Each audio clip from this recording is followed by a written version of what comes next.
जब जीव को मनुष्य शरीर में जन्म लेना होता है तो प्रकृति में वर्षा के साथ आता है,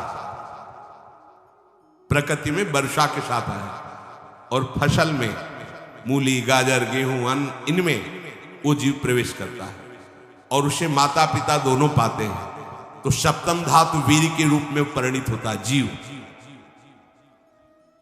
वो वीर कण के रूप में माता के उदर में जब प्रवेश करता है तो एक रात्रि में मां का और पिता का दोनों का वो जो वीर मिलता है, उस रज और वीर के मिलने से एक कलल सा बनता है।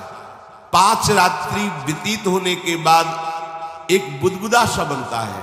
10 रात्रि व्यतीत होने के बाद एक बेर की सी आकृति होती है।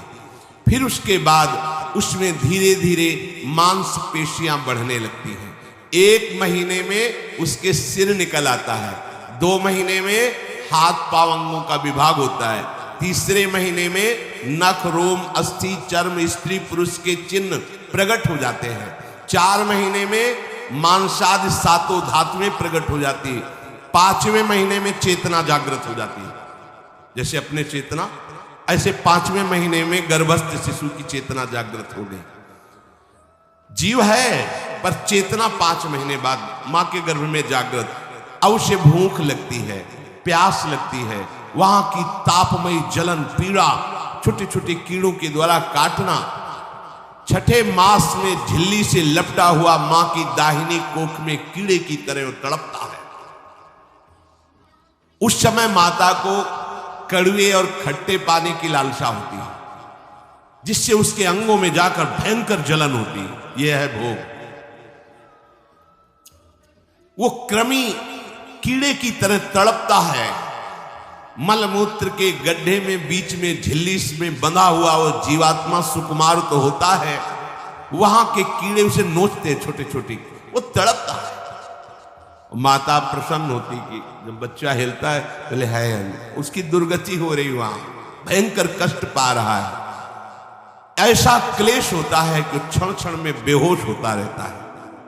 माता के खाए हुए कड़वे, तीखे, गरम, नमकीन, रूखे, खट्टे, यही पदार्थ पाने की इच्छा होती है माता, क्योंकि उसको भोग भोगना है। उसके कोमल शरीर में भयानक पीड़ा होती है जब माता ऐसे पदार्थ खाती है। गर्भाशय की झिल्ली में लिपटा हुआ, आंतों और मलमूत्र से घिरा हुआ सिर, पेट की और पीठ और गर्दन एक कुंडला का ऐसे कंकड़ जैसा, ऐसी आकृति गर्भस्थ शिशु की होती है। पिंजड़े में बंद पक्षी के समान पराधीन, ना तो वो हिलडुल सकता है ना बोल सकता है। बड़ा असमर्थ दुख को भोग रहा है, चेतना पूरी है। इसी समय भगवान द्रवित होकर उसे ज्ञान देते हैं, गर्भस्थ शिशु को, सबको। जी उसे ज्ञान होता है तो सैकड़ों जन्म के कुकर्मों से याद आते हैं, सैकड़ों जन्म के। ओहो, ये मेरे कर्म का ही फल, मैंने ऐसे कर्म किए इसलिए दुख भोग रहा हूं। बेचैन हो जाता है, कैसे निपट पाऊंगा, सैकड़ों जन्म के कर्म जमा है। अब महान अशांति उसके हृदय में, उस शरीर में भयंकर पीड़ा। कुंडलाकार शरीर है, हिल भी नहीं सकता है, बस कीड़े काटते, बड़ी तड़पन, बड़ी जलन, भूख प्यास की जलन। अब एक और भयानक जलन हुई, उसे स्मरण हो जाता है कई जन्मों के, सैकड़ों जन्मों के पाप कर्मों का। 7वां महीना आरंभ हुआ कि ज्ञान का उन्मेष हो गया। अब प्रसूति वायु उसे चला रही है, तड़पता है वो। सप्त धातु में स्थूल शरीर से बंधा हुआ वो जीव भयभीत होकर के पुकारता है, अगर कोई भगवान है तो एक बार मुझे यहां से निकाल दे। वो विनय करता है भगवान। कोई अगर भगवान है जिसने मुझे इस बंधन में डाला है, एक बार निकाल दे, यहां से जाके केवल भजन करूंगा। जीव कहता, जंतुरुवाच तस्योपसन्नमवितुम जगदिच्छयात् नाना तनोर्भुवि चलच्चरणारविंदम सोहम ब्रजामि शरणम रकुतो भयम में येने दृशी गतिरदर्श सतोनुरूपा। हे प्रभु, मैं बड़ा अधम हूं। ये ज्ञान भगवान की तरफ से गर्भस्थ शिशु को होता है। देखो, स्वयं वो इतना कष्ट पा रहा है, फिर जब आप गर्भ हत्या करते हैं तो आपका पाप कितना बड़ा होगा, सोचो। सब माताओं से विनय है, संयम से रहो, सावधान रहो। ये हत्या ऐसी नहीं कि तुम्हारे दान पुण्य से क्षमा हो जाएगी। ये जो भ्रूण हत्या है, गर्भ हत्या है, बहुत बड़ा पाप है। आप लोग अज्ञान के कारण इसको ध्यान नहीं देते, इसे खिलवाड़ समझते हो। कितना ज्ञान है। बेटी ही मां है, बेटी ही बहन है, बेटी ही पत्नी बनती, बेटी ही किसी के जीवन को धारण करने वाली बनती है। और आपने गर्भ में देख लिया बेटी है, तुम स्वयं मां होकर उसका साथ दे रहे हो, उसका नष्ट करने के लिए। हमारी तो बात ही समझ में नहीं आती, क्या बुद्धि भ्रष्ट हो गई। अगर पुरुष का इतना महत्व है तो बेटियां ना हो तो तुम्हारी कौन सी गति होगी, सोचो जरा। जीना मुश्किल हो जाएगा तुम्हारा। तुम पुरुष किस काम के रह जाओगे। तुम्हारा अर्धांग काट दिया जाए तो तुम कैसे होगे। ये स्त्री स्वरूप अर्धांग है। जिस घर में मां बहन नहीं है, स्त्री स्वरूप नहीं, श्मशान जैसा वो होता है। ध्यान दीजिए, ये बहुत बड़ी गलती है जो अपनी बेटियों की हत्या करते हैं। ये वो पाप है जो अक्षम्य अपराध है। स्त्री हत्या करना शास्त्रों में बहुत बड़ा पाप कहा गया है। फिर वो तो बच्चा है, बिल्कुल नहीं। जिनसे हो गया है, श्रीमद् भागवत का सप्ताह मूल संस्कृत से सुनो और भगवान से प्रायश्चित प्रार्थना करो कि हे नाथ, भूल से गलती हो गई, दूसरा कोई उपाय नहीं। ध्यान से समझ लीजिए, तुम्हारे भ्रूण हत्या, गर्भ हत्या के पाप को नष्ट करने में एकमात्र श्रीमद् भागवत समर्थ है, दूसरा कोई नहीं। कोई दान पुण्य तीर्थ स्नान तुम्हें क्षमा नहीं कर पाएगा। यह ऐसा महापाप है। अगर हृदय में जलन करके और मूल संस्कृत के द्वारा पूरी 7 दिन में भागवत श्रवण की जाए नियम से, तो भागवत समर्थ है, इस हत्या के पाप से भी आपको मुक्त कर देगी। जिनके ऐसे हत्या हो गई हो, करवा लो, नहीं तो बुद्धि आगे भ्रष्ट करके तुम्हें हरि गुरु से विमुख कर देगा। ये पाप ऐसा नहीं कि तुम्हें 2-4 माला घुमाने से क्षमा हो जाएगा। ये महत अपराध है। सबकी समझ में नहीं आता, समझ जाओ, नहीं तो आप जहां भी हो वहीं से भ्रष्ट कर देगा। ये अपराध नष्ट नहीं होगा, श्रीमद् भागवत की कृपा से नष्ट हो जाएगा। यह हमें बहुत विश्वास है। श्रीमद् भागवत सप्ताह की यह है ही महामहिम। प्रेत योनि को प्राप्त धुंधकारी को सीधे भगवत पार्षद स्वरूप देकर परम पद में आरूढ़ कर दिया। केवल 7 दिन की मूल संस्कृत एक भी श्लोक नहीं छूटना चाहिए। अगर सप्ताहिकी का पारायण हो तो इस भ्रूण हत्या, गर्भ हत्या से भी निवृत्ति मिल जाए।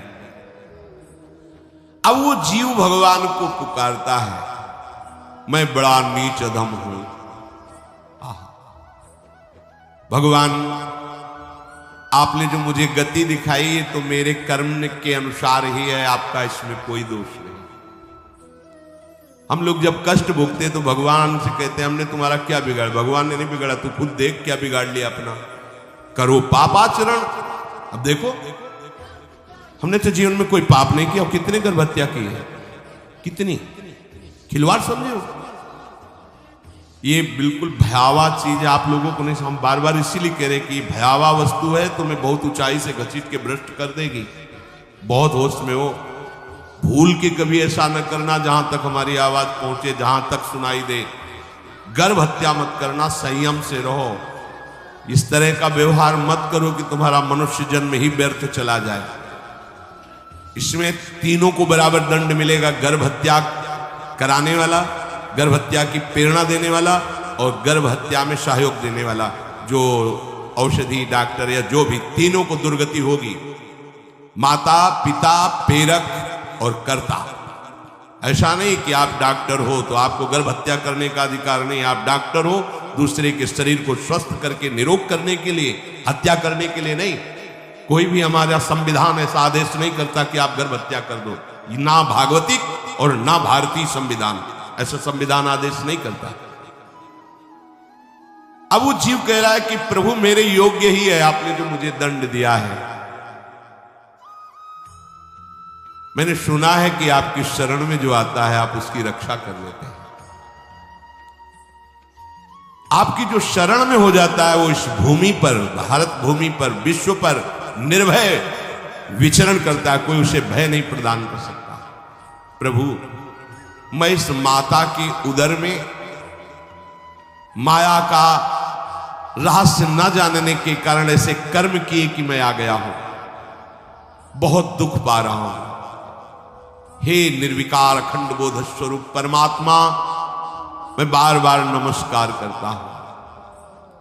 प्रभु मेरे ऊपर कृपा कर दो, एक बार इस गर्भ से निकाल दो। मैं यहां से बाहर जाकर आपका निरंतर भजन करूंगा। ये वादा करके आए हम प्रभु से सब। प्रभु ने करुणा करके हमें चांस दिया है मनुष्य शरीर।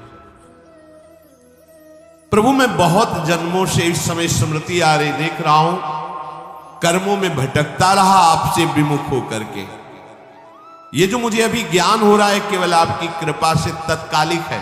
तत्कालिक एक तत्कालिक वैराग्य होता है, जैसे कथा सुनियो मन में आया कि अब तो भजन ही करना है।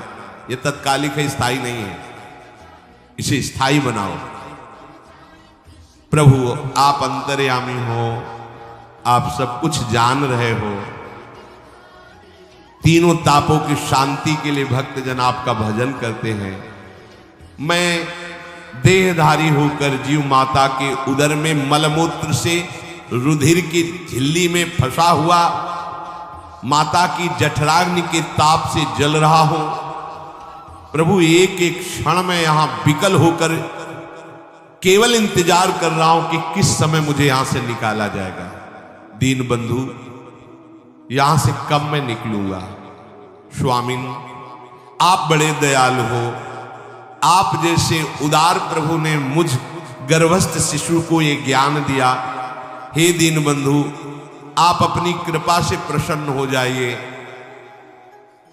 प्रभु एक बार निकाल दीजिए। मैं ऐसा भजन करूंगा कि दोबारा संसार के दुख में नहीं आऊंगा।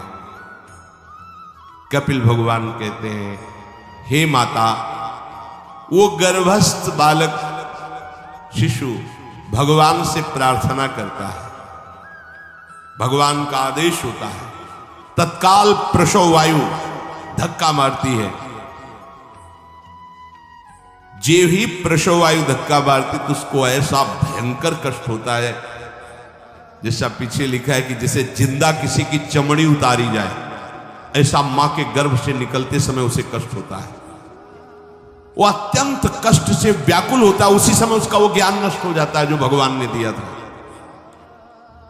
उस समय उसकी श्वास की गति रुक जाती, जैसे किसी का गला दबा दिया जाए तो कैसा लगे। ऐसे ही पूरी की पूरी भागवती की स्मृति नष्ट हो गई।